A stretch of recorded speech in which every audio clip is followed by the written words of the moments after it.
Et pendant que l'avenir de la saison se joue dans les bureaux de la Ligue et les lobbies d'hôtels à New York, les joueurs, eux, se préparent tant bien que mal pour un éventuel début de saison. Mais jusqu'à quel point peuvent-ils le faire sans véritable match?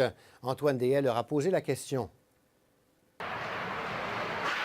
À l'image des négociations à New York, les joueurs de hockey n'en finissent plus de tourner en rond. Faut voir, je sais pas. Je sais pas qu'est-ce que je pense dans le fond, je sais pas en tout. À défaut de savoir, une dizaine de joueurs patinent plusieurs fois par semaine en banlieue de Montréal. Le préparateur physique Jean-Philippe Hamel a déjà dirigé une soixantaine d'entraînements depuis le début du lockout. L'intensité d'un match, il n'y a rien de comparable à ça. Là. Même quand plus les matchs avancent dans la saison, plus l'intensité est haute. C'est ça, on a fait beaucoup de conditionnement physique sur glace. Depuis un certain temps, on fait vraiment les affaires spécifiques des matchs, 1 contre 1, 2 contre 1, 3 contre 2.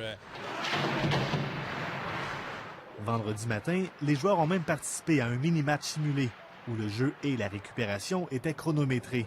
Malgré toute leur bonne volonté et l'absence de blessures, les joueurs sont quand même en moins bonne forme qu'en pleine saison.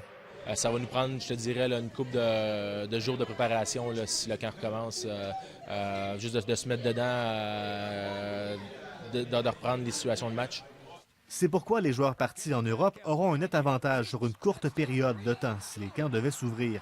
Et pour ceux qui n'ont pas ou presque pas joué la saison dernière, le retard sera nécessairement plus important. Bien, pour moi, ça va être les contacts, c'est certain. Là, ça fait un an que j'en ai 2 ans quasiment que j'en ai contacts, c'est certain. Là, ça fait un an que j'en ai 2 ans quasiment que j'en ai pas eu. Avec les commotions l'an passé, j'ai pas encore été frappé. C'est certain que je vais avoir un stress pour 1 ou 2 pratiques. C'est complètement différent là, parce qu'il faut que tu penses qu'il y a quelqu'un qui va venir te frapper. Il faut que tu penses, faut que tu sois en avant du jeu. Là. Sans parler des nouveaux systèmes de jeu que les joueurs devront assimiler en vitesse. Mais dans l'attente de la signature d'une entente, s'entraîner est tout ce qu'ils peuvent faire. Ça et signer des autographes à leurs jeunes partisans. Antoine Deshaies, Radio-Canada, Candiac.